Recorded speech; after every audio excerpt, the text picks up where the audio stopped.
ഹരിയാനയിൽ BJP നേതാവിന്റെ പേരിലുള്ള വീട്ടു നമ്പറിൽ 66 വോട്ടേഴ്സ് ഉണ്ടെന്നായിരുന്നു ലോക്സഭാ പ്രതിപക്ഷ നേതാവ് രാഹുൽ ഗാന്ധിയുടെ ആരോപണം. രാഹുൽ ഗാന്ധി പറഞ്ഞ ഹോഡൽ ജില്ലയിലെ ഗുദ്രന ഗ്രാമത്തിൽ 24 വാർത്താ സംഘം എത്തി. ഇവിടെ ഒരു വീട്ടു നമ്പറിൽ നിരവധി വോട്ടേഴ്സ് ഉണ്ട്. BJP ജില്ലാ പരിഷത്ത് വൈസ് ചെയർപേഴ്സൺ ഉമേഷ് ഗുദ്രാനയുടേതാണ് ഈ വീട്. കൂട്ടുകുടുംബമാണ് ഇവരുടേത്. ഒരേ പ്ലോട്ടിൽ പല വീടുകളായി താമസിക്കുന്നവരാണെന്നും തലമുറകളായി ഒരേ വീട്ടുവിലാസമാണ് ഇവർക്ക് നൽകിയിട്ടുള്ളതെന്നും 24 അന്വേഷണത്തിൽ വ്യക്തമായി.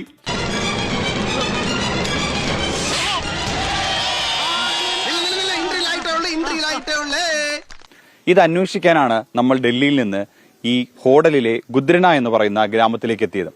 पूरा बीजेपी के साथ काम करते हो?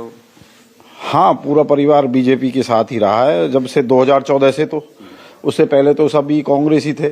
ഇത് ഈ കുടുംബത്തിലുള്ള ചില ആളുകളുടെ വോട്ടർ ID കാർഡാണ്.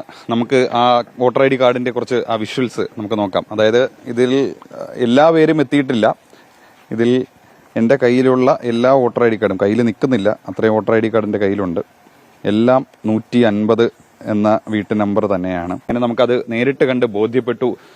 അവർ എല്ലാവരും തന്നെ ഒരു വീട്ടഡ്രസ്സിൽ ഉള്ളതാണ്. ഇവർ പറയുന്നതനുസരിച്ചിട്ട് 2009 ആ സമയത്താണ് ഇവരുടെ ഈ വീട്ടഡ്രസ്സ് കിട്ടുന്നത്, വോട്ടർ പട്ടികയിൽ ഇവർ പേര് ചേർക്കുന്നത്. അന്ന് കോൺഗ്രസ് സർക്കാരായിരുന്നു ഹരിയാന ഭരിച്ചിരുന്നത്. ആ സമയത്താണ് ഇവർക്ക് ഈ അഡ്രസ്സ് കിട്ടുന്നത്. എന്തെങ്കിലും കൃത്രിമത്വം കാണിക്കണമെങ്കിൽ അങ്ങനെ ആ സമയത്ത് നടത്തില്ലല്ലോ എന്നാണ് ഇവർ ചോദിക്കുന്നത്. എന്തായാലും ഈ രാഹുൽ ഗാന്ധിയുടെ ആരോപണത്തിലെ ആ പ്രധാനപ്പെട്ട കാര്യം അത് തെറ്റാണെന്ന് നമുക്ക് ഇവിടെ എത്തുമ്പോൾ ബോധ്യപ്പെട്ടു കഴിഞ്ഞു.